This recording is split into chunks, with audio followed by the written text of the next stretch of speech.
Great to have you with us for another edition of Garden Talk. Larry Mealer here. You know, spring is kind of right around the corner, and this is the perfect time, I think, to dream about changes to your landscape. And we have someone who knows a lot about that with us today on the show, Katie Tammany. She is the Chief Marketing Officer at Monrovia Growers of Plants, Trees, and Shrubs. She serves as the company's chief storyteller and trend spotter.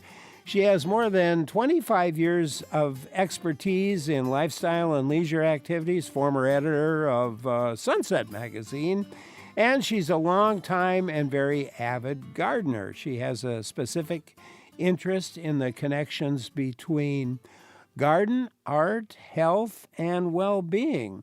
And I know it's going to be a fun conversation. As we talk with her, I hope you'll join in. What do you want to know about gardening trends? Are you looking for some new varieties of plants for your landscape? Love to hear from you. Give us a call. The number is 800-642-1234, 1-800-642-1234, or email us to talk@wpr.org. Katie Tammany, welcome. Thanks for taking time to be with us today. Good morning, Larry, and all the gardeners out there. Excited to be here. I think most of us have seen that very distinctive Monrovia container at one gardening center or another. And I think it'd be fun to learn about the history and background of the company. How to get started, and tell us its history a bit. Sure. Monrovia will celebrate its 100th birthday in 2026. We have been around a while. The company started by a man, Harry Rosedale, who started the company in Southern California with 40 acres. And he really created the idea of growing shrubs and trees in containers to ship to garden centers. Before Harry, nurseries used to just plant shrubs and trees actually in the ground and kind of rip them out, put them in a pot and ship them. And Harry was the guy that figured out, I think that's kind of hard on the plants. Maybe we should start them in a container. He actually was a pioneer in many aspects of the horticulture industry. He started patenting plants. He recognized that not every rose is the same, not every, lavender is the same.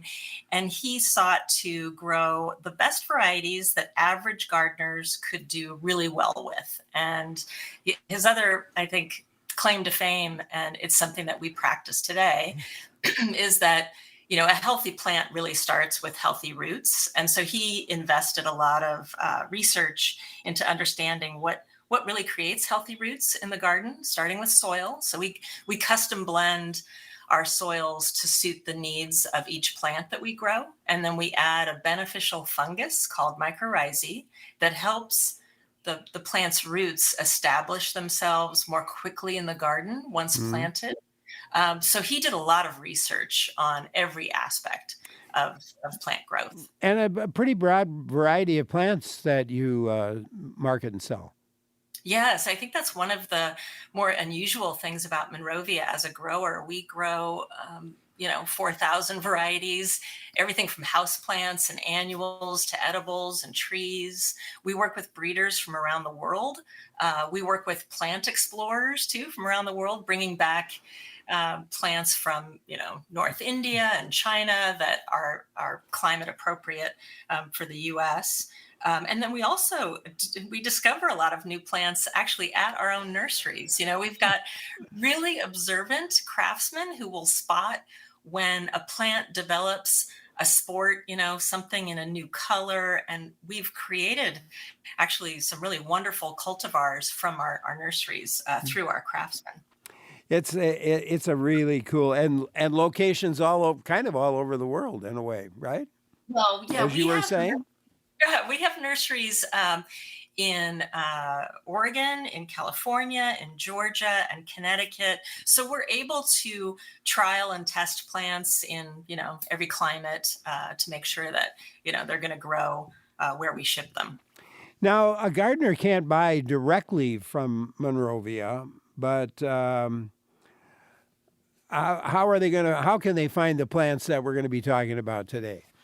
So we sell our plants through independent garden centers around the country. So your local, just your local garden center is probably, a best choice. And then also we sell to Lowe's stores, but those are the only two places you can find Monrovia plants. You have a great website. Uh, Talk about some of the tools that are available on that site before we go to the phones. Sure. That's another wonderful thing that we pioneered, actually, is creating a plant database for gardeners and landscape professionals. The database is pretty robust, and there are a couple of tools that make it easy to find the plant that would fit well in your garden. One is called My Plant Finder, and you just click on the top, nav bar on the site, and you fill in, your zone or zip code if you don't know your zone, and then you can filter the selection by sun exposure, by your soil type. Maybe you're looking for a screening hedge, and then you can quickly see what plants we grow that would fit your needs. That's probably our most popular tool. We also have planting plans. If you are stuck on, don't know how to design your patio area, a container, a pathway, we've got lots of plans to help you do that. Let's take a call. Kat in Mazamani has something for us. Kat, hi. Thank you for calling. What's on your mind? Hello. I was wondering if she could talk a bit about the difference between natives and nativars, and whether nativars provide the same benefits to insects and birds that natives do. Yeah. Wow, great question, and one that is a very intense topic right now in the horticulture community. Nativars, for those that are not familiar with that term, are cultivars of a native plant. Something that we might be like an adjustment to a native. I think that a lot of people who are maybe newer to gardening think that something's either native or it's invasive, and to do the right thing for the environment you want to only plant natives, and that is not the case. I mean, it's not as if there's just A or B. Nativars can be great choices for pollinators. They can be great choices for a climate appropriate garden. That's not the same thing as an invasive plant, so I just wanted to make sure that was clear. We believe that the best thing you can do for the environment, for pollinators, for insects, is to grow a very diverse mix in the garden. And that includes natives, absolutely. But if you only grow natives in your garden, I think you're going to sometimes find that the natives are harder to maintain. They can get more robust, let's say. They can grow bigger in a home garden than out in the wild, and they can also have, to some respects, they can have limited bloom time. So keeping your garden full of blooms longer means that you probably want to plant a mix of natives and nativars. All right. Kat, thank you very much for calling. You can join in too. Number to call 800-642-1234, or you could email us to talk@wpr.org. That's talk@wpr.org.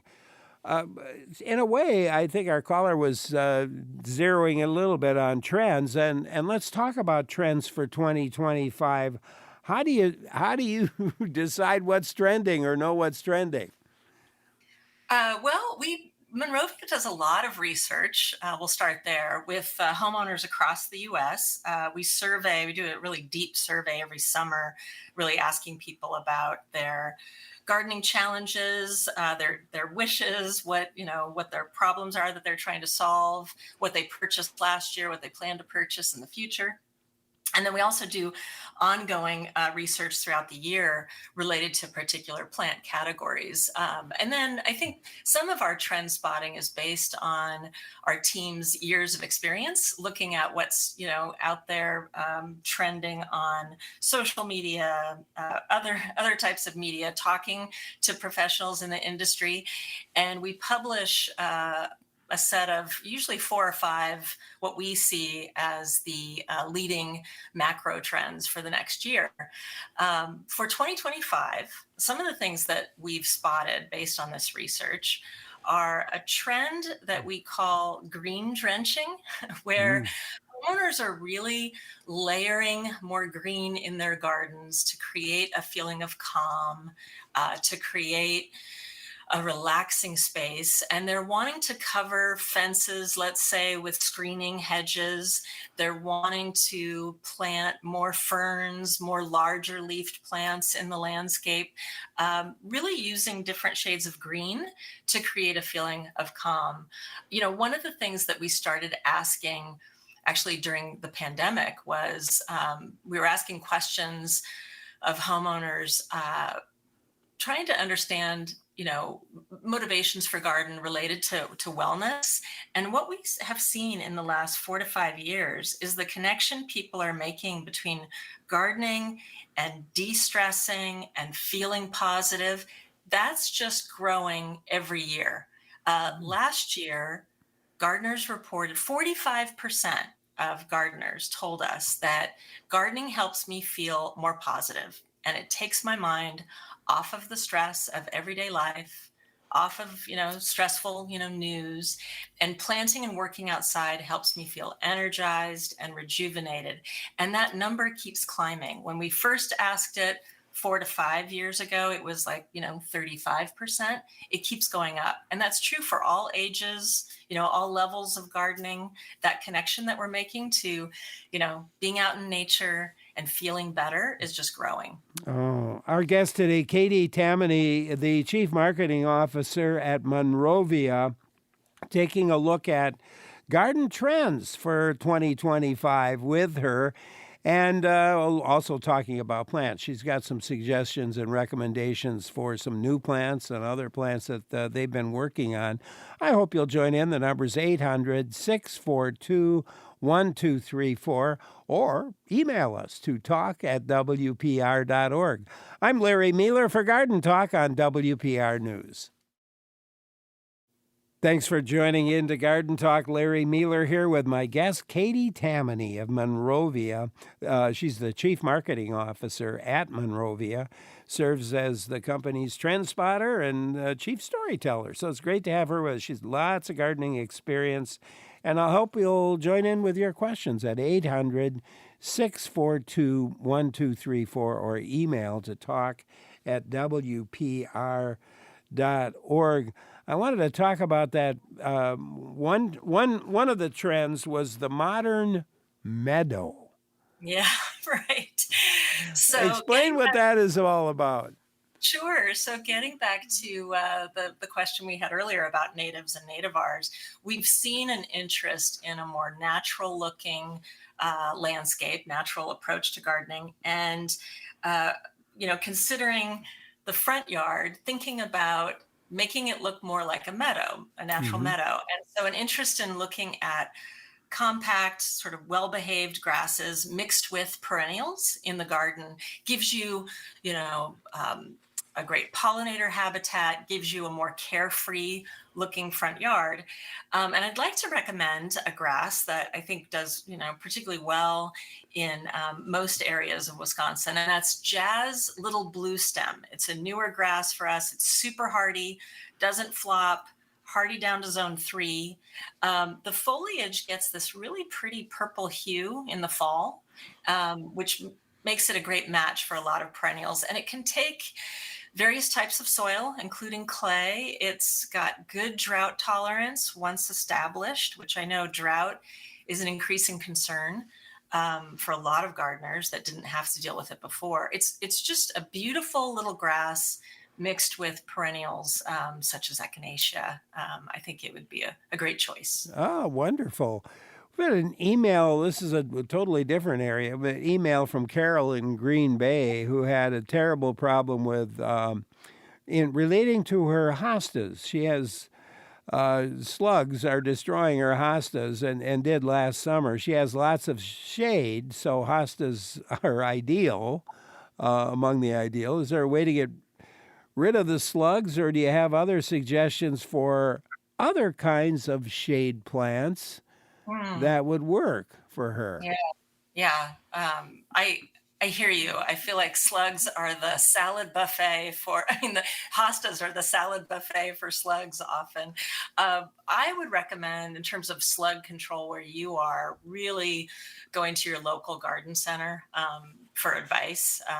But if you're looking for a plant that might do well in the shade, that is a better choice, I think.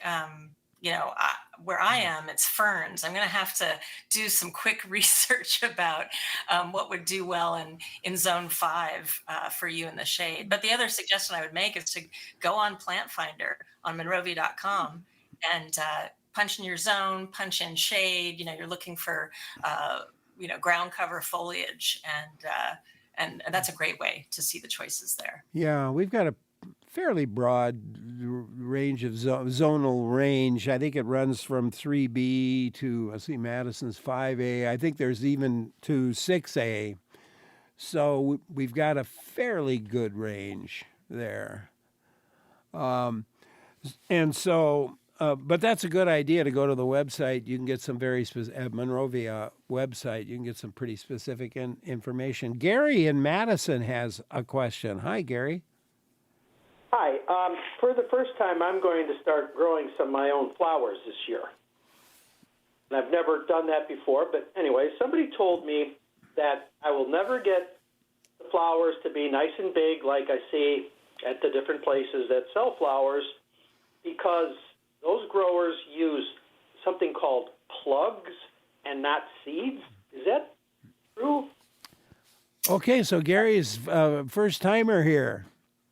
Right. No, I don't. That's not true. I mean, we start with you could call it liners or plugs. That's just actually a cutting from a plant that you get rooted, get started, and a plug just means the tray that a grower is using. So if you take a cutting off of a plant that has really robust flowers, you're going to get, another plant with really robust flowers. But it doesn't really make a difference whether something starts with seed or plug in terms of the flower size you get. But while we're talking about flowers, I'd like to talk a bit about hydrangeas and some really great options for hydrangeas that make excellent cut flowers. We have a hydrangea series called Seaside Serenade that stays about 3 to 4 feet tall, and it was actually bred for the cut flower market. So the stems are really strong, won't flop over. It's got really good leaves too, like tougher leaves. The blooms, when you cut them off the plant, really stand up for a long time, and it comes in really beautiful colors, dark, bold, purples, and really intense pinks and reds. And that's another key trend that we're seeing for next year is bold color in flowers. So I feel like there's a lot of great choices out there, and not just in hydrangeas, but other flowers in that bold, beautiful look. And somebody's going to say, "Oh, wait a minute! I didn't get the name of that hydrangea. What is that name?" So the Seaside Serenade hydrangea. There's actually 9 in the collection, so you can see all of them on our website. They come in a range of fantastic colors.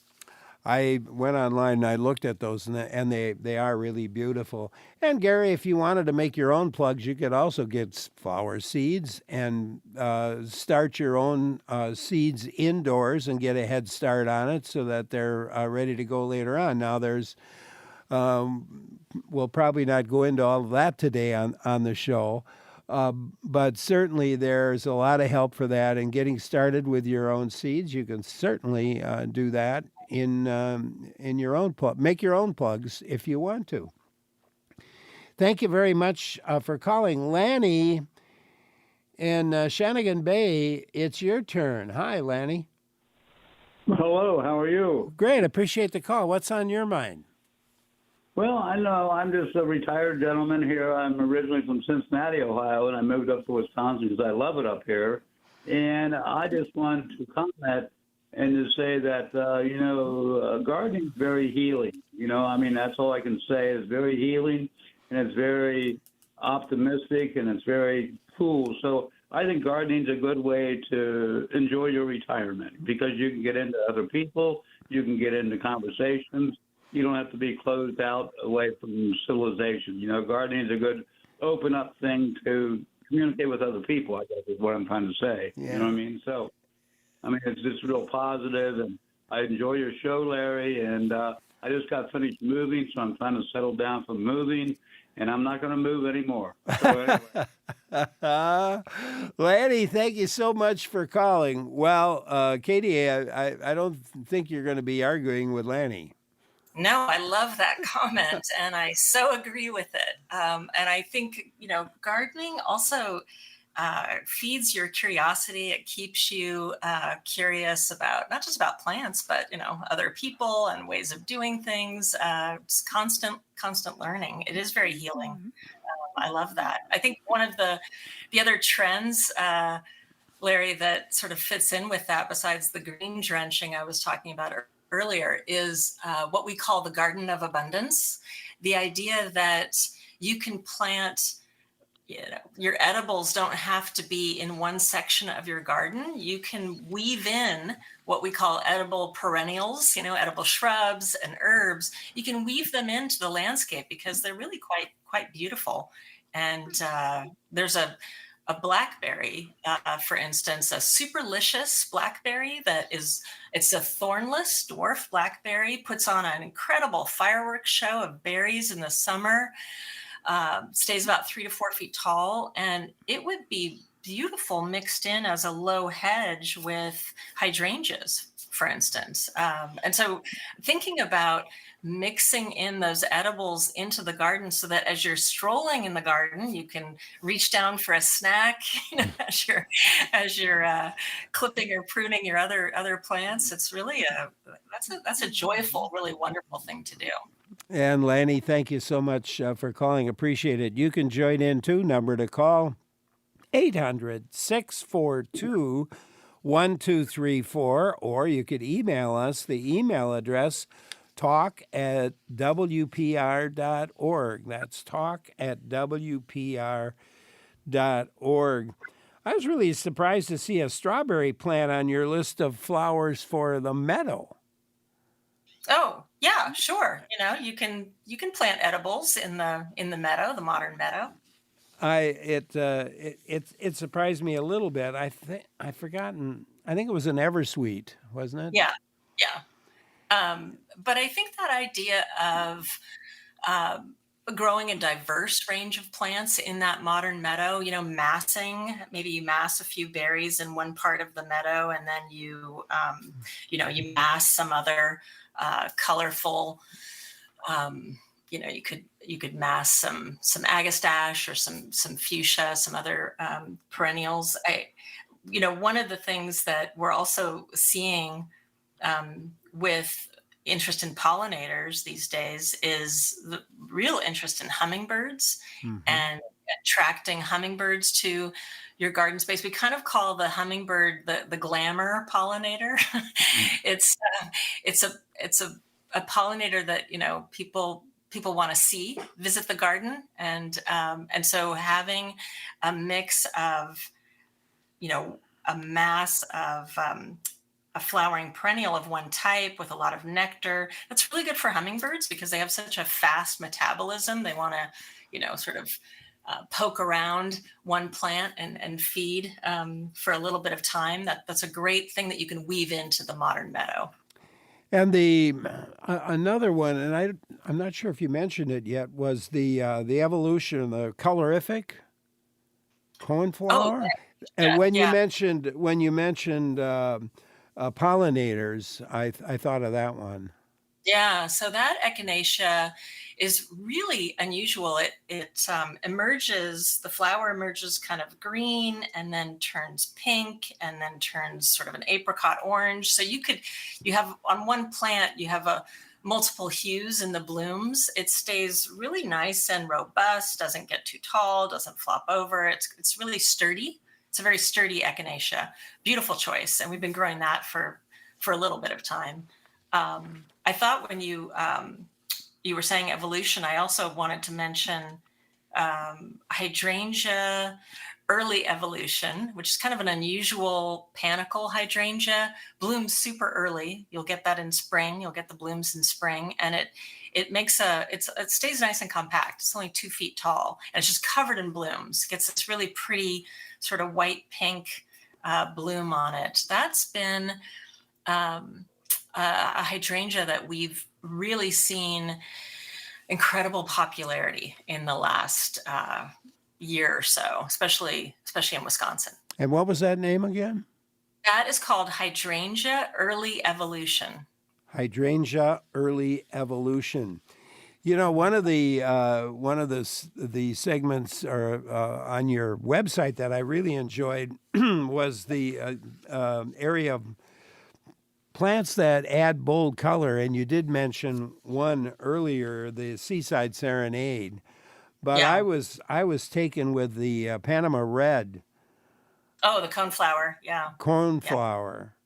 The echinacea. Yeah, we grow many different kinds of echinacea, and breeders have been really working at increasing the intensity of the shades and the blooms, and the Panama Red is just gorgeous. I think the other thing going on in breeding of echinaceas that's interesting is a lot more layering in the petals, so you get like this really sort of lush looking bloom. We have a new series called Sun Seekers Echinacea, where it almost looks like a zinnia. It's really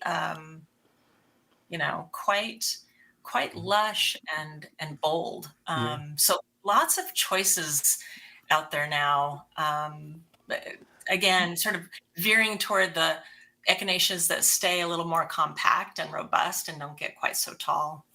And even peonies. I saw, what was it called? Garden candy, I guess.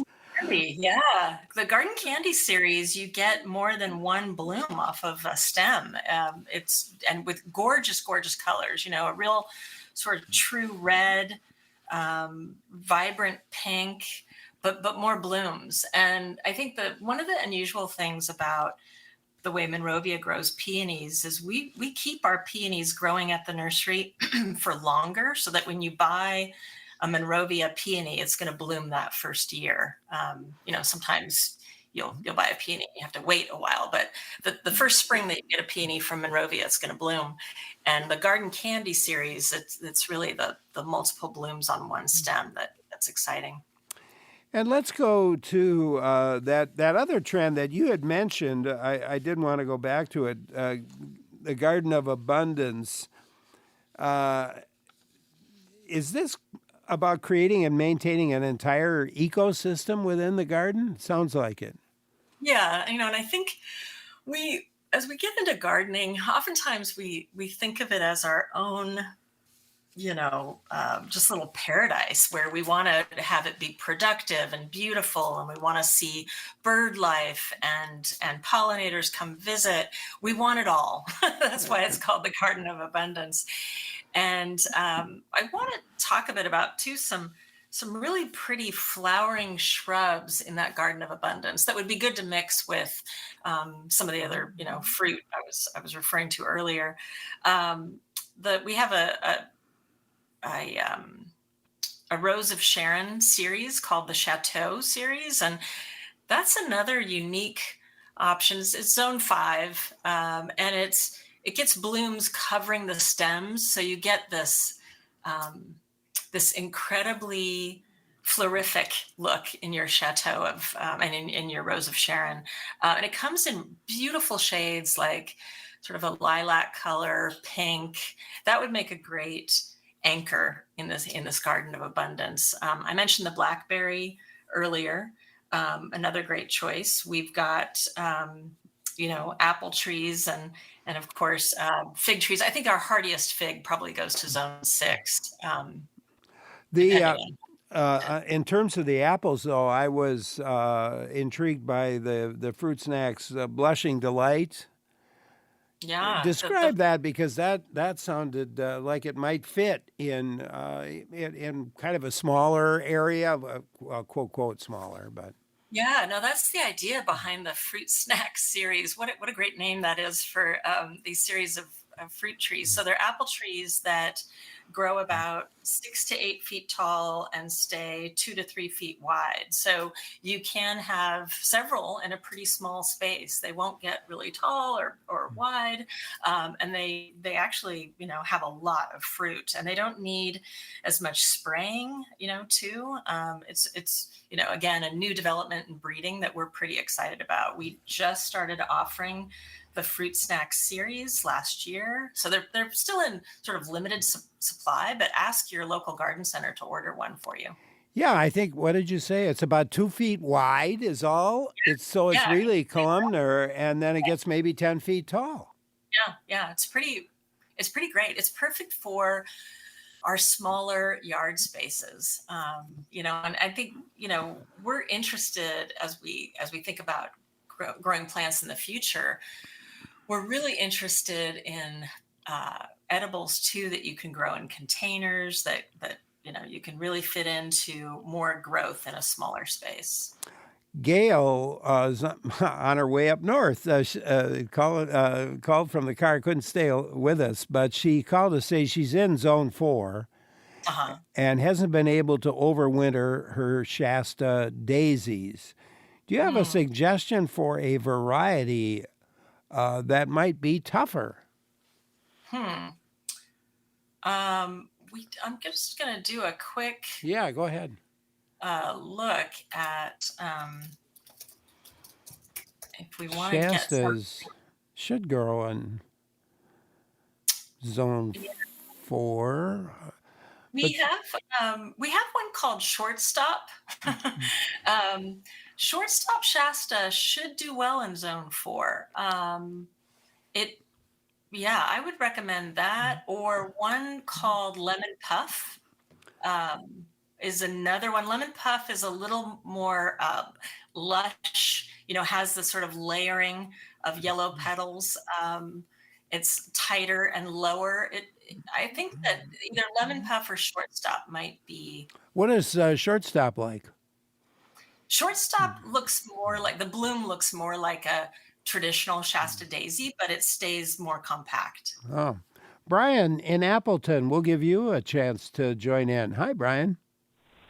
Hi there. Yeah, just a quick question about, you might not be able to answer it, but those shorter apple trees you were just talking about. Yeah. I've been buying scion wood of a couple different apple trees. Would the scion wood still kind of keep the shorter height of the tree? That is beyond my expertise, I'm sorry to say. Can't help you out there, Brian. I'm sorry we can't, but it's beyond me a little bit too. So there you go. Sorry, Brian, but I would suggest talking to your local extension or local garden center for insight. It's something we can bring up on another one of our Garden Talk shows down the road, Brian. So stay listening. I'll keep that in the back of my my mind for bringing up and talking about it in another version of the program. How many varieties do you guys grow? Just about 4,000 varieties total. Yeah. And where do you ship? We ship all over the U.S. and into Canada, I wanted to talk about our roses while we're talking about what grows everywhere, and that we grow at all of our nurseries. We have several new roses that I think even if you thought you didn't like roses, I'd like to suggest a few that may make you reconsider that. So we have a new series called Seaside Swirl Rugosa roses. These are Zone 3 hardy. one of the things that's different about the Seaside Swirl Rose series is that they stay more compact than other rugosas. They don't get quite so crazy. And, full of blooms. They get these really lovely rose hips, and they come in those bright, bold colors I was talking about before. We also have some other beautiful, compact, stay bushy, but really compact. We have a rose called Itsy Bitsy Peach that only gets about 2 feet tall. Oh, Makes a great container choice. Nitty Gritty Rose is a great kind of carpet type ground cover rose, just full of blooms, comes in a lot of beautiful colors. And these are all Monrovia exclusive roses. So are they? definitely, Yeah, are they full sun types or? yes, yeah, full sun and own root, disease resistant, just fantastic choices. Like I said, if you think of roses as those taller canes, more specimen type, these are different. These are ones to really consider as landscaping shrubs. So I just want to make sure that your listeners know about them. Uh, Nathan an email to ask if you have any ideas for companion plants like the Three Sisters in vegetables. Oh, yeah. Boy, that's a great question.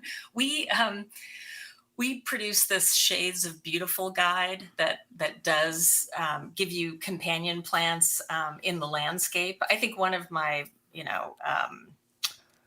favorites are when you mix the echinacea with the compact grasses. Those do really well together. That's a great combo. Katie, we are out of time, but I want to thank you so much. What's the website address? We'll probably have it up on our page, but. Well, thanks for asking, Larry. It's monrovia.com. Really easy to find. Yeah, and there's a lot of information on the site. Thank you so much for taking time to be with us today. Really appreciate it. Thank you for having me. This was great, and I wish everybody a fantastic spring of gardening. Okay, Katie Tammany, Chief Marketing Officer at Monrovia. She serves as the company's chief storyteller and trend spotter, so it's great to have her with us. Coming up, we're going to take a look at potatoes, our most popular vegetable. I'm Larry Mealer.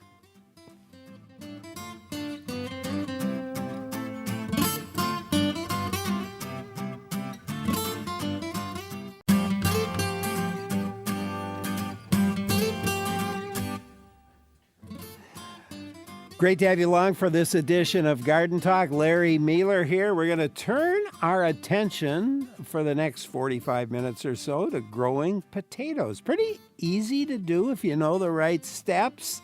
And we have somebody who knows the right steps for sure. You can grow some great potatoes if you take Amanda Gevin's advice. Amanda is the department chair of the Department of Plant Pathology at the UW-Madison. She's a professor. She's an extension specialist, as well as the administrative director of the Wisconsin Seed Potato Certification Program. She is the Fritz Friday Chair for Vegetable Production Research. So as we talk with Amanda today, I hope you'll join in. What problems have you had with your potatoes? What questions are you looking for? A certain variety? Give us a call. The number is 800-642-1234. It's 1-800-642-1234. Or you could send an email to talk@wpr.org. That's talk@wpr.org. Amanda Gevins, welcome back. Good to have you with us. Thank you. Great to be here. How'd you get interested in potatoes? It's a great question. I grew up on the east end of Long Island, on the North Fork east end of Long Island, and that had been, both the North and South Forks were home to thousands of acres of potato production through the 1940s, 50s, 60s. During my growing up, we did see a reduction in acreage there, but I saw them all around me and had a wonderful opportunity to work with Cornell Cooperative Extension in our county, and and learn a bit about how potatoes are produced. And in my work, I was able to assist with some of that production and looking at disease monitoring and insect pests in the crop over my high school and college years. So that's how I got interested. And then through the lens of plant pathology or disease research, I was able to come back to that crop and as well as other vegetable crops and work in the capacity of research and extension to bring information we learn about disease management to the growers, and that includes gardeners. You know, as you were talking, I was thinking about my own experience back in the day when I was a young man, and in summers, and even on weekends in college, I worked for Armstrong Produce, and we were the potato. I delivered potatoes all over Madison, and I would oftentimes on the weekends they'd plop me in a semi, and I'd drive to central Wisconsin, I see. and I would pick up 150, 100-pound bags of potatoes from a farmer and bring them right back to Armstrong Produce in Madison. Oh, very interesting. What a neat connection, Larry. Yeah, but potatoes, I mean, they've been cultivated forever, practically. I mean, going back 8,000 BC, something like that. Yeah, certainly potato is a longstanding food crop and one that as it developed in Central America as a staple food crop, it certainly gained adoption around the world. I think where pathology comes in during the time of the Irish potato famine, there was that gave us strong recognition of the importance of diseases and the importance of clean seed in between the cropping cycles in order to maintain quality and levels of yield that were expected to feed families locally and for the marketplace to feed families beyond.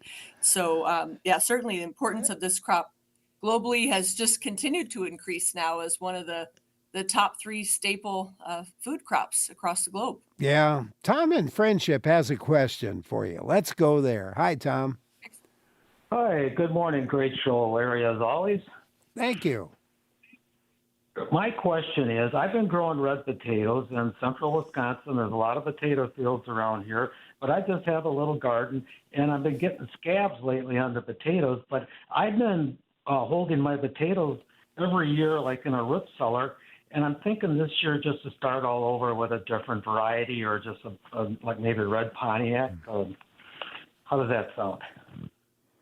Yes, that's a great question. So common scab is the name of this disease. We're not very creative in pathology, so if you've got it, it's probably the one that many have. And so it is caused by a bacterial pathogen, actually, called Streptomyces scabies.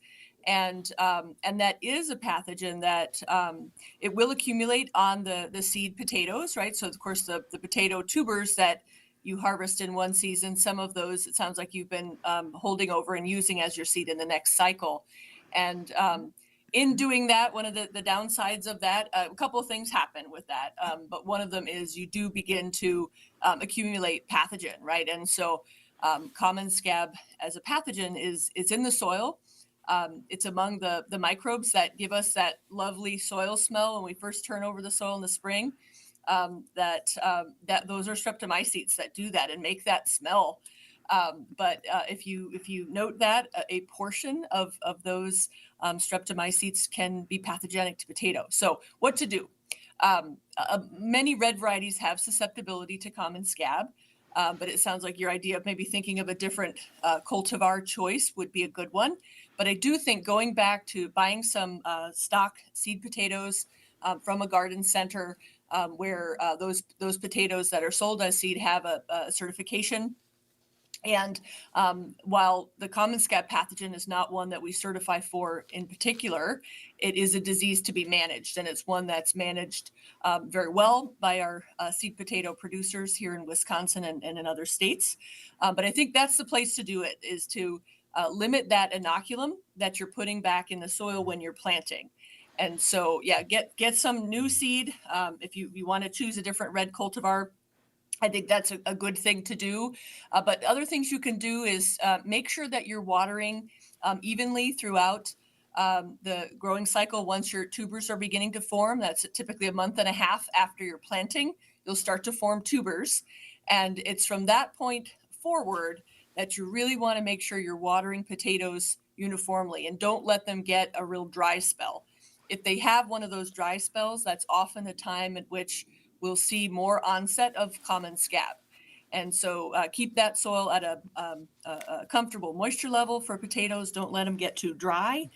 The other thing you can do is watch your pH. Scabs like it more basic. So check your soil. If it's higher than about 5.8, maybe think about an amendment to that soil to get your pH down a little bit lower, and that will help limit common scab. All right, there you go, Tom. Thank you very much for calling. You mentioned certification. Tell us a bit about the Wisconsin the Wisconsin Seed Potato Certification Program. What's the benefit of that, and what does it do? Yeah, that's a very good question. So our certification program is over 100 years old and a partnership with our Seed Potato Improvement Association and our Department of Plant Pathology here in the College of Agricultural and Life Sciences. And what we do, we work with the seed producers in primarily they're in northern Wisconsin, in most abundantly Langlade County. But we maintain potato tissue culture because plants don't grow right now from true seed. So down on campus or just west of campus in Middleton at the Wisconsin Crop Innovation Center, we maintain small, tiny tissue culture plantlets of hundreds of varieties of potato. And then when it's time, we take those tissue culture plantlets, we scale them up, and we grow small potato tubers in a greenhouse up in Rhinelander, Wisconsin, where we have a early generation seed farm called our Leela Starks Seed Farm. And from there, those little potatoes, some are grown hydroponically, some varieties are grown in soil. We take those, and that becomes then the first generation of potato tubers as seed that are then grown in a foundation seed farm in the open field outside. And then that becomes generation one. And then those are sold to the next seed grower, early generation seed grower, that will grow them out for field generation 2, 3, 4. And typically we don't go much beyond field season 5. But each of those growth periods is a sort of a scaling up. When you think about a pyramid of tissue culture plantlets all the way to enough seed potatoes to generate in our state about 65,000 acres.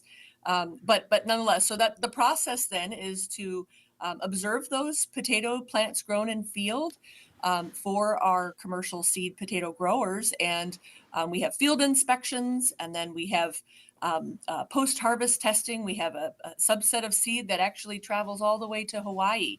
And we have what we call the winter grow out that happens after Christmas and before New Year's. So the holiday, bit of a holiday for those seed potatoes to get to go to Hawaii.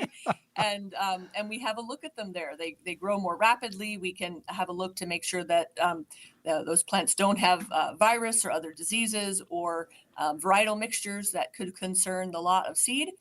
And then those data are brought back, and we make then the certification for those potatoes. Growers find out the status, and then they sell their seed to commercial producers. So that's the step to ensure quality and purity.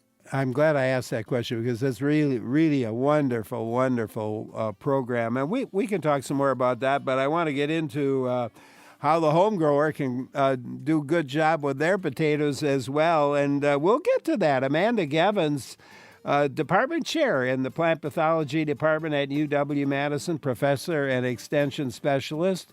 And we'll be back with her right after this look at the news. Stay with us.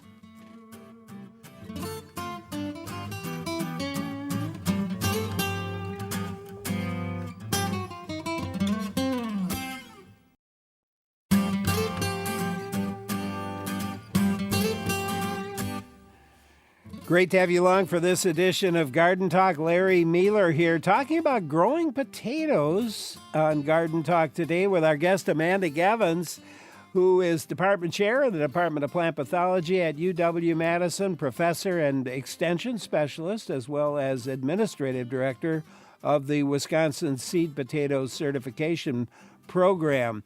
As we talk with her, I hope you'll join in. I see we have a bunch of emails here already, and if you want a phone, you can do that too.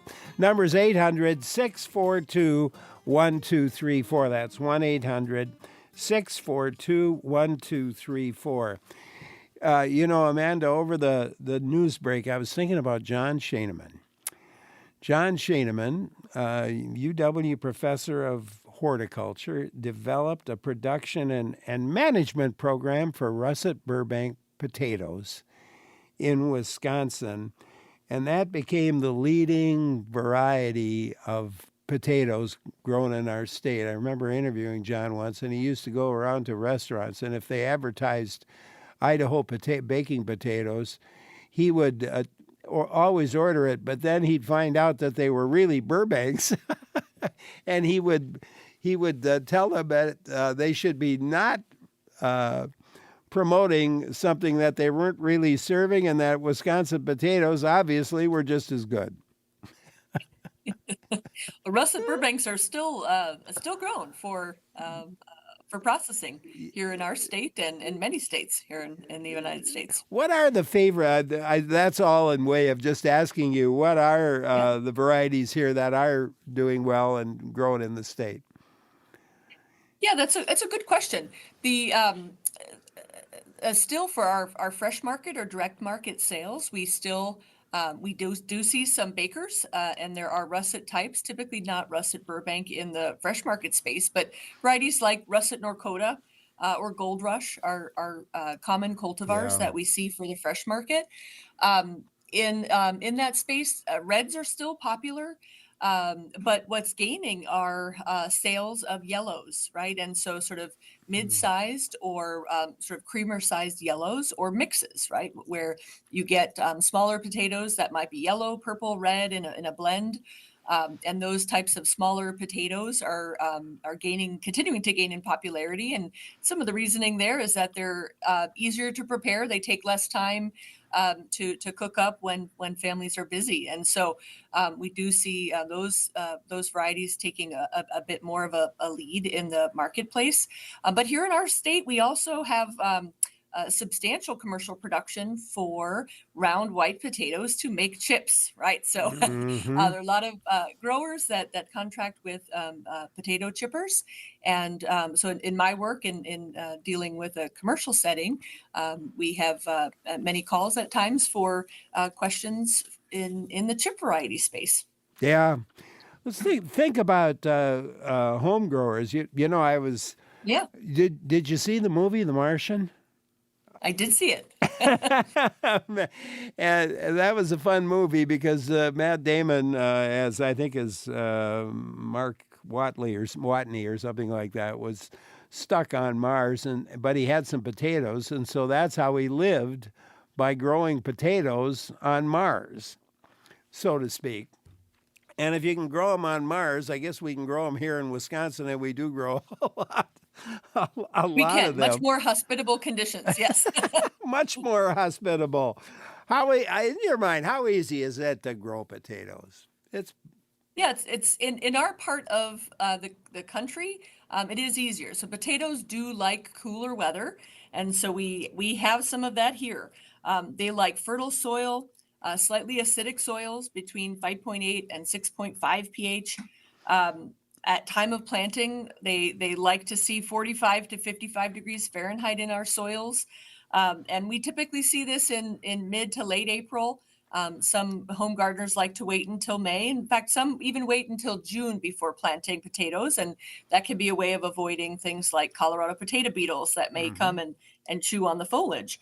But we also have good and by and large the natural soils of our state. We do see good drainage, which is important for potato production. And so if you do get seeds from a garden center, and the varieties may vary. They may sell red types. I heard, Pontiac was brought forward earlier. You could see red Norlands here in this space. And there are about a dozen other cultivars that often will show up in the garden center places. There you also see some yellows. Often Yukon Gold is one that might appear. There are a number of other newer yellow varieties that are in the market space as well. And then typically some russets or a round white type. So those cultivars may vary, but you'll see those out on shelves. But it's important to observe those well, right? And so through our seed certification process, we do our best to send out the best for commercial sales. But what you're buying, have a look at it. If anything is soft or squishy or wet looking, and then use your nose. If it smells off, it may mean that you do have a soft rotting bacterium that's starting to do some work in those seed potatoes. But look for potato tubers that are that are dry, that are not soft, they're firm. And if it looks like a good potato that you would eat, it's probably a good potato to plant, right? So be mindful of that. But good conditions for planting in our state, where we have more than 6 hours of daylight is what all you need, and temperatures above 45 at night and 55 and higher during the day for production. And we're in a good position here in Wisconsin for potato production. Mary shot us an email to ask if it's normal for there to be extreme sizes of potatoes on one plant.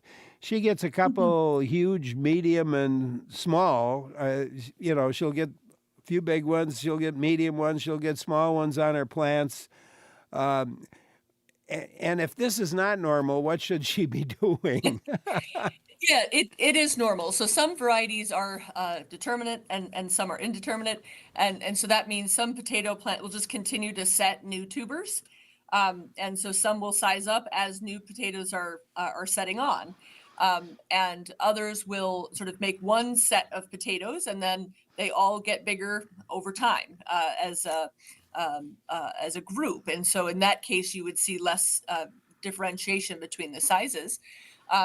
But yes, that does happen as growing conditions can change. I know last summer, we'd have 1 month that was the wettest, coolest, and then another month where it was hottest, driest.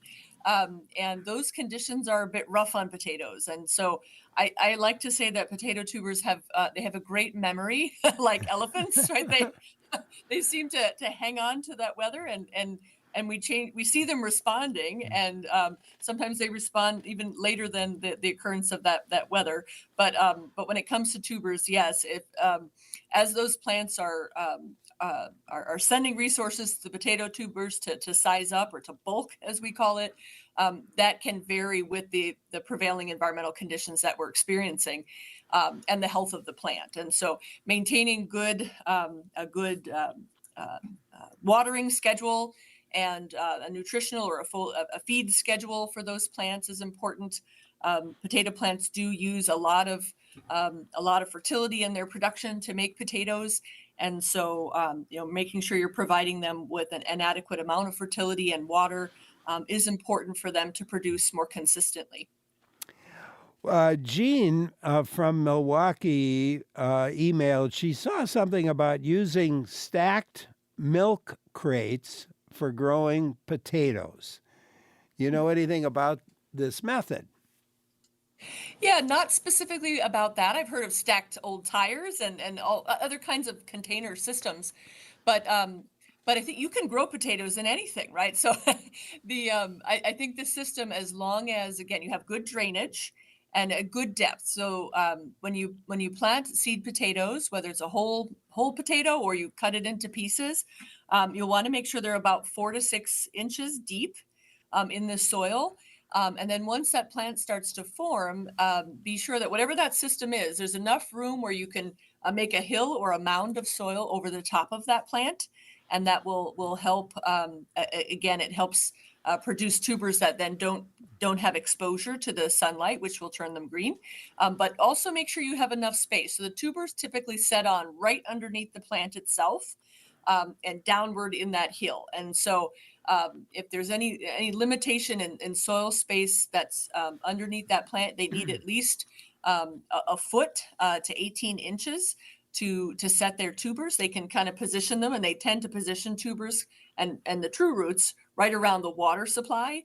So it tends to be right underneath the base of that plant. But yeah, as long as it is a large enough volume to accommodate the tubers produced, and enough size so you can create that little hill above the planting, it sounds like the system could work. Yeah. Had someone on the show who talked about it, used chicken wire and made a fairly large tube and filled it with, forget what they filled it with, materials. But anyway, then planted the potatoes, and then in the fall, they just unhooked the chicken wire, and of course it all falls down, and there's your potatoes. Yeah. And I'll tell you one that I did. I had the one year I had quite a bit of leftover from straw and alfalfa from my straw bale garden, so I had a big pile of it. So I just piled it up. I got my seed potatoes. I opened up a little spot with my hands and around that mound, and I had a great crop of potatoes that year. I bet. So Yeah, they're resourceful. The potatoes will find what they need, and sometimes they'll grow even where and when you don't want them to grow, right? yeah. Oh man, Paul in Boyceville emailed to say, you said that potatoes prefer a more basic soil pH. In that light, would one want to raise the pH in acidic soil, not lower it, as stated? Maybe you could clear that up. What's a good growing? I guess what's a good growing range? Sure. I'm sorry if I misspoke. So the growing range is about 5.8 to 6.5 for ideal conditions. When trying to manage disease, there are times we try to make that soil a bit more acidic to try to reduce disease. And so, then going lower than 5.8, often growers will try to target like 5.5 or 5.2 sometimes in order to get out of the risk of common scab disease. But we do have some soils in the state where the pHs are much higher, and they might be closer to 8. And under those conditions, again, we try to bring that pH down to the range that's optimum for potato, which is 5.8 to about 6.5. But yeah, sometimes we do take that range lower than what is really optimum for potato to try to enhance management of a disease. Helen in Duluth, Minnesota has a question, I believe, or maybe a comment. Let's go there. Hi, Helen. Hi. I heard you talk about what I call the potato towers, and I actually tried those this past summer. How'd it go? It went fairly well. I think I would tweak it if I do it again. As far as space, I don't have a space constraint, but for somebody with a small garden, they would be great. They're a little unwieldy to work with because, especially once the soil is wet, they're heavy. But that's mainly when you're starting out. They were very stable. I was concerned about wind because we get some wind shear sometimes up here, and they didn't move. I found that depending on the spot, if they were getting too much sun, the potatoes more to the north and east did better on those towers, and the ones that maybe had a little tree shade did better on the south and west sides, and it all kind of evened out. So I really like that. Helen, thanks. A comment, Amanda? Yeah, no, that sounds great. I think with these systems, so much of it is about what works for you and your location. And like I say, the plants themselves, they can be quite resilient and grow as long as they have appropriate soil and space. And it sounds like, yeah, if you've learned to maybe optimize where these can function best on your in your space. But but yeah, certainly the lighting and the way that your plant or the positioning of that plant to receive, whether that's prevailing air movement and wind or lighting, can be really critical. And in my field of pathology, we often look for ways of optimizing that sunshine on the plants, because shading, particularly in potato, can often lead to more foliar disease. And we do have a number of foliar pathogens that we see onset in potato plants in both home gardens as well as commercial fields. And so, in fact, when we're looking to scout a field for diseases, we often first visit a shady edge along a forested area or a tree line. So keeping your plants out in the open where they receive more full sun does help keep disease down in potato. Thanks, Helen. I appreciate that call. Diana in Baraboo emailed. She grew up hearing that you're supposed to plant your potatoes on Good Friday. Obviously, that doesn't make much sense because Good Friday varies from the end of March to mid-April. Do you know anything about the reason for this old-time advice? She wonders. Yeah, it's a great question. I am always fascinated by sort of what what rules dictate planting times and dates across the regions I've worked in over the years. But yeah, I mean, generally, the recommendation is to wait until about your 2 to 4 weeks before your last average risk of frost, right? And so there's quite a range in there. The one thing I will say about potatoes is that they catch up, right? So with planting dates, commercially, we see farmers go out and plant as early as sometimes the first week in April. If there's no snow and ice and it's sunshine, they'll go out and make hay, as they say. But they'll also plant all the way through until sometimes middle of May or late May. And that just gives, it's betting, hedge betting, right? Because there may be a better date than others. But a lot of what goes into that too is the varieties that you're choosing and your goal of planting those potatoes, right? So for a home gardener, I think it's best to actually wait a little bit and plant a little bit later. That does get you out of any risk of frost, and potato plants will grow back even if they are hit with a frost. They keep their energy up and they will sprout again, but it does set them back, and it could set them back a couple of weeks. So it's best to just wait a little bit till the soil is more reliably and consistently warm and moist to plant. But yeah, that starting point, I think, just is sometimes it's rule of thumb, but we really just need to make sure we're getting the plants out or the seed out when we have most consistent warm soil. Liz in Madison emailed, they're having a hard time thinking of the potato as a vegetable in some ways. They're delicious, fried, baked, hashed, etc. But how do they compare nutrition-wise to other vegetables? Maybe a carrot or a broccoli or whatever. Oh, it's a great question. Yeah, as a vegetable, it is quite nutritive. There's lots of potassium in a potato. In fact, I think depending on the size of the potato, it competes with the banana, which we all, I think, quite know and popularized as a high potassium piece of fruit. But it has vitamin C, calcium, and so it certainly is a nutritionally packed potato tuber, and one that has real nutritional value as well as fiber. Another question from John, wondering about the best way to store potatoes, and I think in his case he puts them in a refrigerator when he buys a bag of them. Is that a good thing to do just for short term? Yeah, for short term, it would be fine. They will last a long time in refrigeration.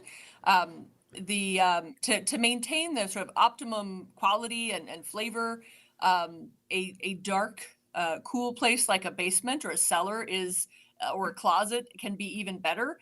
But of course, the warmer you go, closer to room temperature, that lifespan or shelf span will be reduced. But refrigeration, certainly, they will keep a long time in the fridge.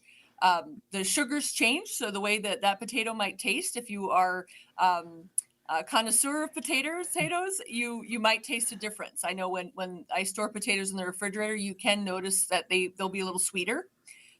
Sort of it's a cold induced sweetening that happens. Those are careful measures that our chippers and fryers do take note of, because that changes the color of the fries and the chips if the tubers are too cold. And so that's just a trait that you will notice in storing them at home. If they're colder, they might taste a little sweeter, but they'll store a long time in that refrigerator for you. Grant emailed, he discovered a local potato he loves. It's called Prairie Red, grown by a local farmer, but was developed at UW-Madison. The grower advises he shouldn't wash them or any types of potatoes until he's ready to cook them. He says it'll keep better stored that way. Would you agree with that? That is true. When once you introduce water to that potato tuber and wash it, if you keep it out on a kitchen countertop or in a pantry, it will have less of a lifespan, because that moisture can set on some soft rotting bacteria, for example, that'll break it down. So it is best to keep the soil associated with the tubers, keep them dark and cool. And that is the best storage. Once they're washed, again, if you're refrigerating them, then that kind of that cool temperature of the refrigerator at 4 degrees C is enough. It will maintain it longer, but the quality will be maintained best if you keep the soil on the tuber. And how do you know when it's time to harvest your potatoes that you've got growing outside? Great question. It depends what you want. So if you want what is called a new potato, those are the smaller potatoes that if you harvest early, you'll find, if you scratch the skin surface with your thumbnail, it'll rub right off, right? And those are new potatoes. They're not to be stored. They don't store very long. They tend to have a slightly different flavor, a little bit more earthy or metallic, some people will say. And some people really like that. And so they'll dig their potatoes early to get those qualities. If you leave them in the soil longer to their maturity, then the skin will set and it's much firmer. It's harder to rub it off. And those are the tubers that then you can take and store a bit longer. But that changes the taste a little bit and the storability duration. So it just depends what you want from your potatoes. But if you want to store them over the winter, then certainly you want to leave them in the ground until the tops naturally senesce. Or you might push that senescence by cutting off the tops of the plants at some point in September or so. And then those tubers that skin will kind of finish off under the ground for about a week to 2 after those tops are dead. And then that will give you potatoes that should store well through your fall and winter. And on that happy note, Amanda, thank you so much for being with us today. It was a real treat. I hope we can do this again. Thank you. Thank you very much, Larry. Amanda Gevens, chair of the Department of Plant Pathology at the University of Wisconsin-Madison, our guest today. Fun talking with her about potatoes. And coming up next, we're going to talk about soil. I'm Larry Mealer. You're listening to Wisconsin Public Radio News.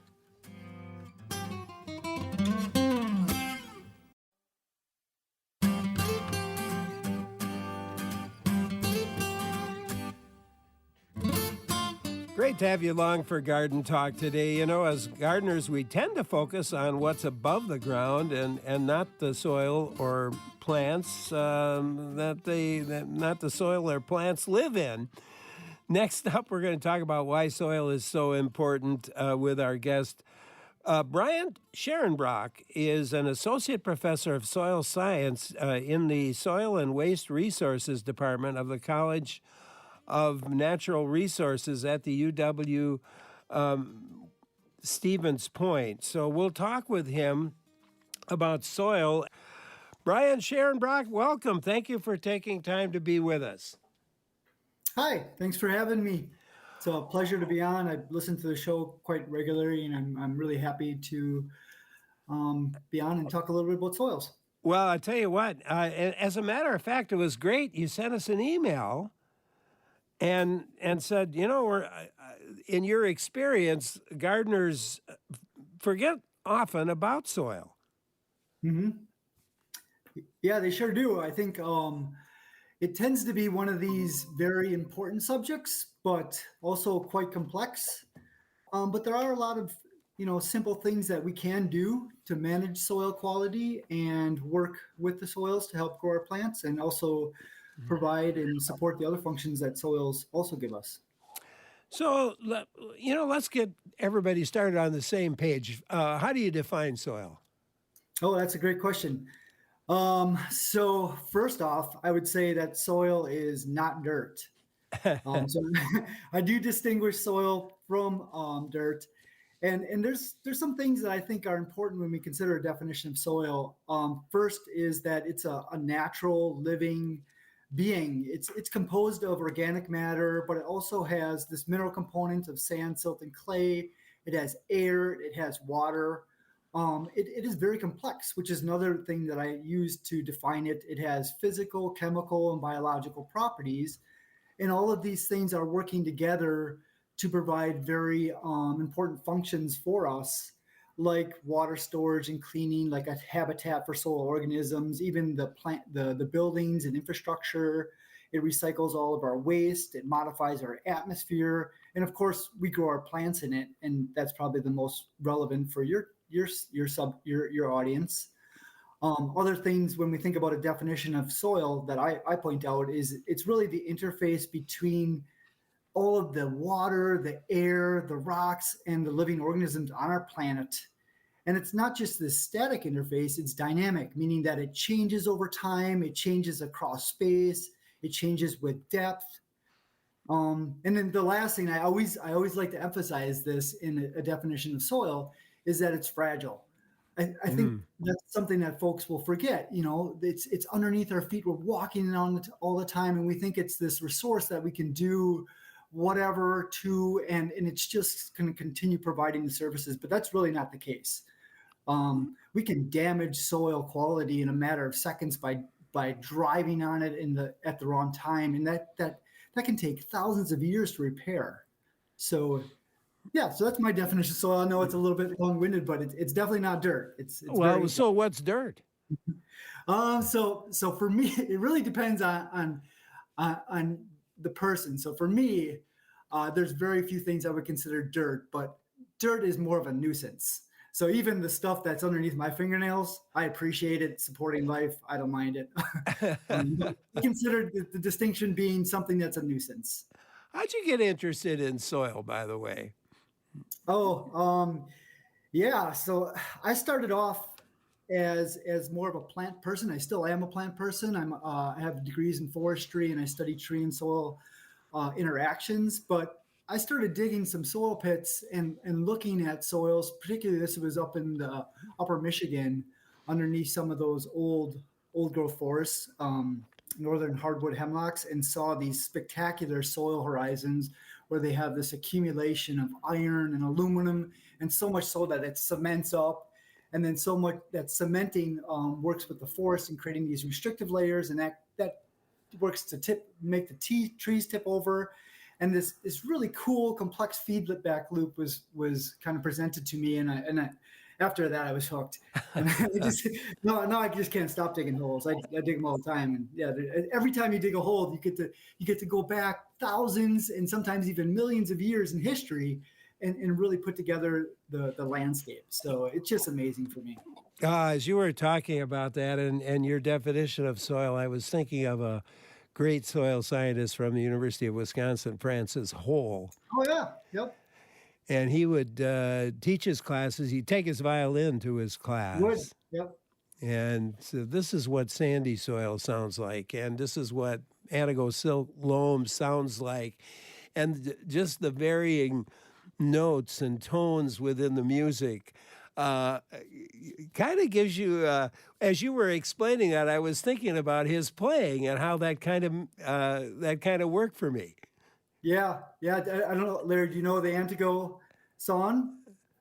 So Francis came up with the state soil song, which is the Antigo song, and it's a beautiful song. But yeah, you all should Google it if you don't. Yeah.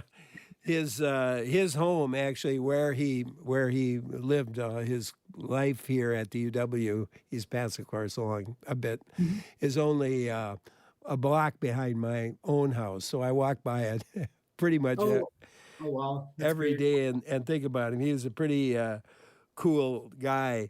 So the plants we put into it, it's so important to the plants we put into it, and depending on the soil itself, it makes a difference to the plants that you want to put in it. hmm Yeah, one of the principles of soil management, and this is probably the most important principle in my opinion, is this idea of the right plant for the right soil. There's thousands and thousands of different types of soils out there, and there's also thousands and thousands of different types of plants with all different tolerances for different soil conditions. And oftentimes soil management is focused on like what can we do to fix the soil and fix in quotation marks. But another approach we could take is what can we do to match the plants with the existing soil conditions? And we can learn a lot about this just by looking at the natural plant communities and looking at and studying the soils that are associated with these natural plant communities, and then try to mimic these soils for the target plants. So, for example, if I want to grow a red pine forest, I know that I would want maybe a sandy, more acidic soil compared to if I was going to grow a forest with sugar maple. Maybe I want to do some syruping.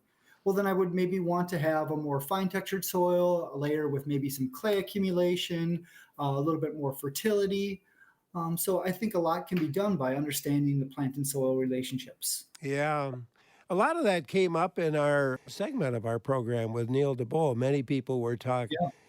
Yeah. Neil was quick to point out if people ask if people had what kind of soil they had, and they'd give kind of a description, and then he would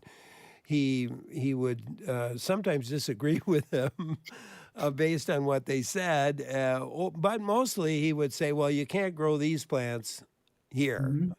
Yeah. Yeah, I was listening along. It was excellent. I particularly like some of the recommendations about some of those wet, more fine textured soils and plants like sensitive fern.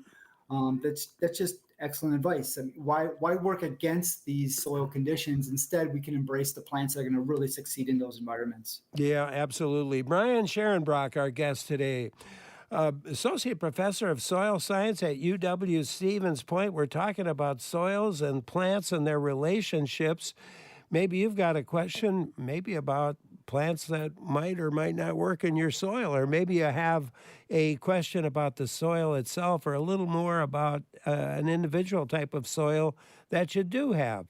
I'm Larry Mealer for WPR News and Garden Talk.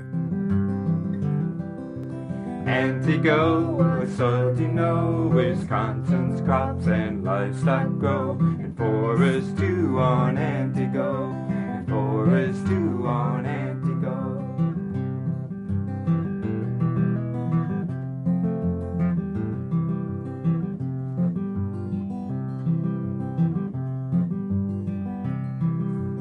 Great Lakes region, fertile land, glaciers split both clay and sand. When smooth silt then forests grew, giving soils their brownish hue.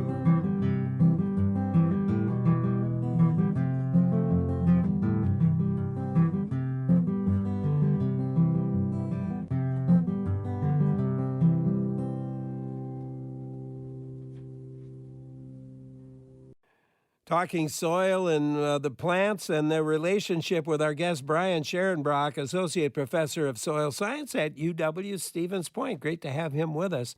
Let's talk about finding out about your soil. There are, probably what's the best way for the average person to find out about their soil? Oh, yeah. So how can you tell if your soil is good, bad, or somewhere in between? I think you want to start with first, what are you using your soil for? There's many different functions that soils perform. Are you growing corn on it? Is it a forest soil? Are you using it for a septic system? So that will define a little bit about some of the indicators that you would focus in on, these kind of clues that I'll tell you about soil quality. I think for your audience, you're mostly going to be interested in growing plants and garden plants in particular. So there are a handful of physical, chemical, and biological indicators that folks will look for soil quality for these purposes. So, for example, looking at the soil structure, and those are these little clumps of soil, how the sand, silt, clay, and organic matter are held together, and that's one of my favorite indicators. And what you're looking for is this crumbly, granular structure that looks like a bunch of BBs all the way to marbles. And that's there because of the high organic matter and essentially the gluing of the sand, silt, and clay together in those little balls. And that indicates a lot of biological activity, both in plants and microorganisms. And that's ideal because it's going to allow for the water to drain out of the soil and also the water to be held in the soil. So that's a really great physical indicator. An example of a biological indicator, organic matter is so important for soil quality. So if we can look at the soil to assess how much organic matter is in it, if it has a dark color, if it has that organic smell compared to like an anaerobic or sour smell, if it has that sort of, I always say like a 70% chocolate bar color. That's kind of what we're looking for, that brownish color. And then, of course, the plants growing in there, you don't forget about them. They're living in that environment. So if you see great, vigorous plant growth, that's one of our best indicators of soil quality. Other animals like earthworms and fungi.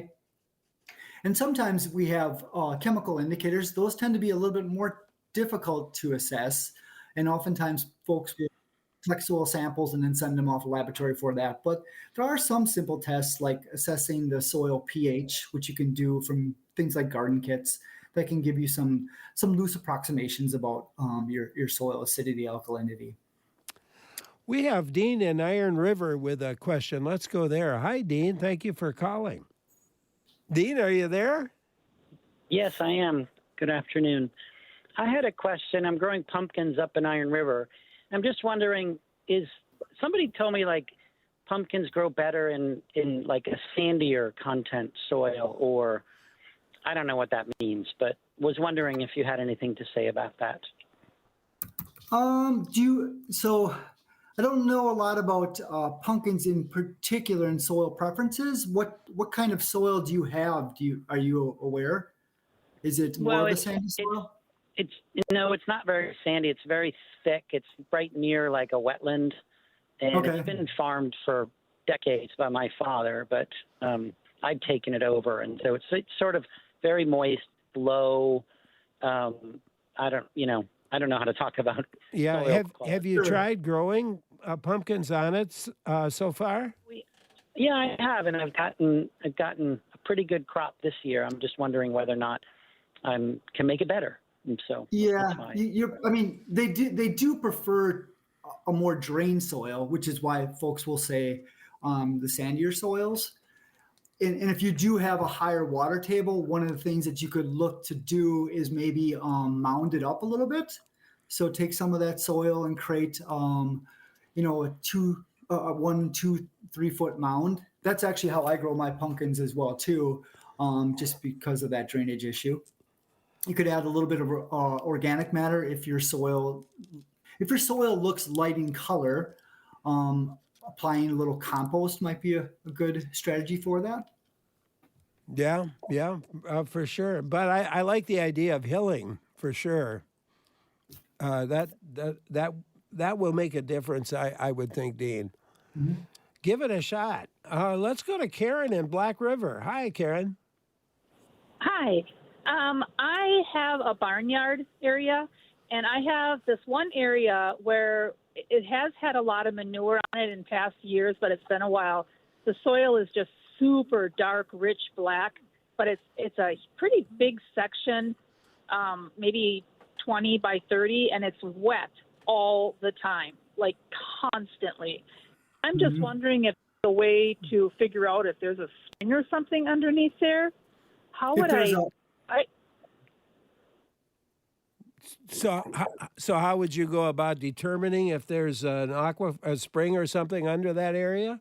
Is that your question, Karen? Yeah. Like, who do I even call about that?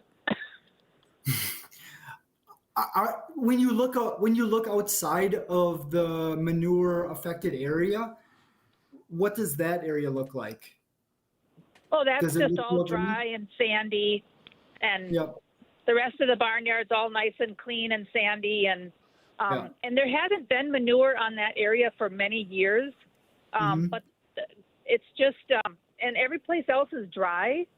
Yep. The horses are up on a hill, so I have fantastic drainage, and it doesn't always get the best sun to dry it out, but it gets enough that it should not be wet like Sure. every single day, every single year. Yeah. So organic matter is really great, but when you have so much, it really holds on to water. And if what you're describing sounds to me like you just have a lot of manure in that particular soil. One thing I would suggest doing is, when you expose organic matter to the air, it'll start to decompose. And you could till that area, and that will work to oxidize some of that organic matter. And then over time, it would probably become, it would reduce the water holding capacity and dry it out a little bit. That's what I would try to start with. You might even just dig in with a shovel to see how deep it is. Because if it's, if we're talking about really thick organic horizons that are 2-3 feet deep, that might take a little bit more work to do what I'm describing. Yeah. So get the shovel out and see, and so if it's a foot or less, Brian? Yep, I think you could till that up, and you might have to hit it a couple times, but then it would work to decompose that. All right, there you go, Karen. Thank you so much for calling. Jonathan in Fitchburg has a question. Let's go there. Hi, Jonathan. Hello. So this might be a really technical question. I've been reading a lot about microplastics and, how they're working their way into us via our food and the environment in general. And I was curious if that's something that you're studying with soils and if it's getting to us through our food that we grow in soil, or if that's not really something that, not that we need to worry about, or if it's just not an issue with plants as much as it is with, like fish have tons of microplastics. Yeah. Yeah, that's a great question. So microplastics would fall into categories of these sort of toxic things that we can be exposed to either directly or indirectly through soils and plants. And folks are studying it. It's a relatively new area of study in soil science, obviously, because it's a relatively new sort of issue in our society. And they are studying things like, are these things being taken up into plants? Are they decomposing? If they're decomposing, what sort of organisms are involved in their decomposition? And then where are these products going? Are they going into our waters and to our wherever they're ending up? It's not something that I myself am studying. I study urban soils, and I study more the toxins. I focus in on our heavy metals, and we started studying a little bit on PFAS as well too. So I can't speak towards the specifics on it other than to say that folks are definitely looking into it, and it's research that's happening. All right, Jonathan, thank you so much for calling. Jan in Viroqua, your turn. Hi, Jan. Hi. Last year in the fall, I put down cardboard on my vegetable garden and put on a layer of about 6 inches of lasagna gardening, primarily fresh vegetable scraps. And I did not see a noticeable improvement this summer, and I was wondering would it be better to put down a couple of inches of manure, composted manure across the whole thing. Mm-hmm. What do you think, Brian? Yeah, can I ask what are you growing? What plants are you trying to target? Crucifers mostly in that area. Okay. Okay. And have you looked at your soil prior to? Did it have a topsoil horizon that was darker in color? And if it did, approximately how big was that? I have some of the best soil in Viroqua. It used to be a cattle farm. Yeah. So I have really good, and it's been organic for over 20 years. Oh, excellent. So the cardboard, that's for weeds, and I'm assuming you were able to take care of the weeds with that, and you don't have a problem with that. The addition of the manure, I mean, I don't, from what you're describing, it doesn't sound like that might be necessary because you have such a high organic matter soil already. I look at organic matter management a little bit like you would do your checkbook.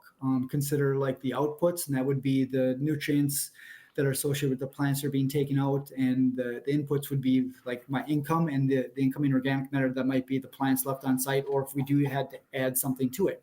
And it sounds like you have a pretty big balance in your checkbook already, so you might not need to add a lot of organic matter until you start depleting it.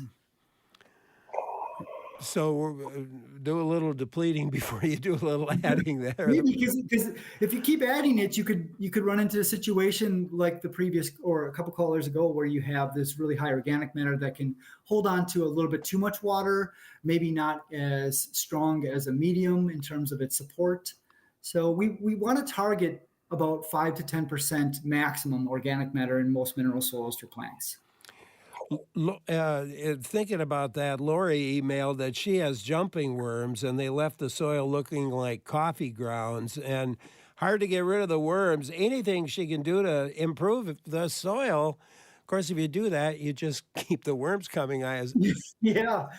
The worms, the jumping worms and the night crawlers, boy, that's an issue that we have in some of our Wisconsin forests and even some of our managed areas now. They really rip through that organic matter layer.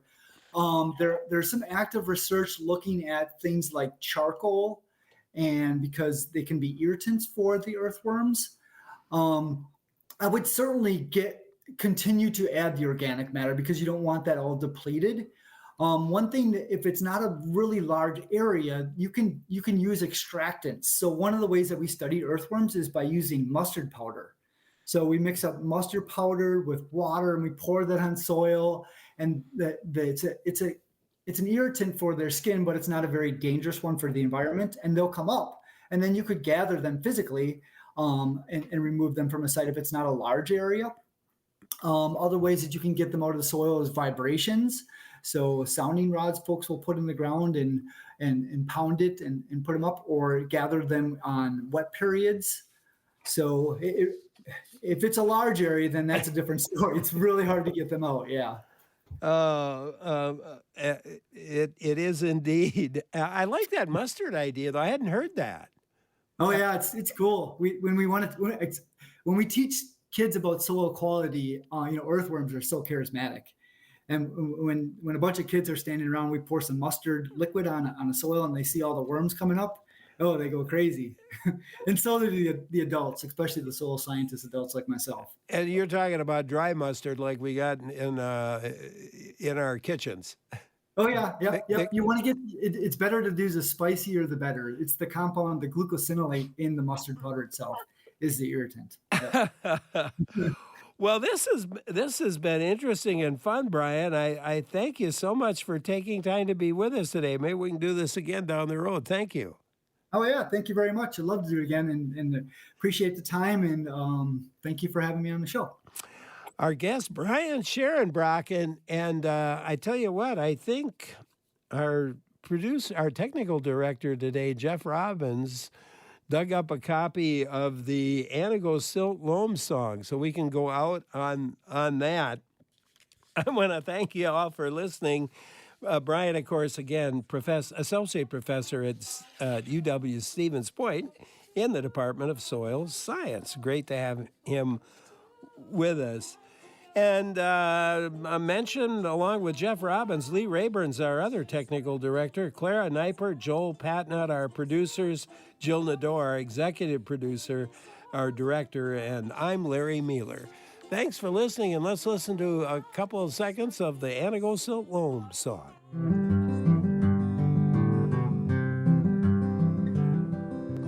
Antigo, with soil you know, Wisconsin's crops and livestock grow, and forests too on Antigo, and forests too on Antigo.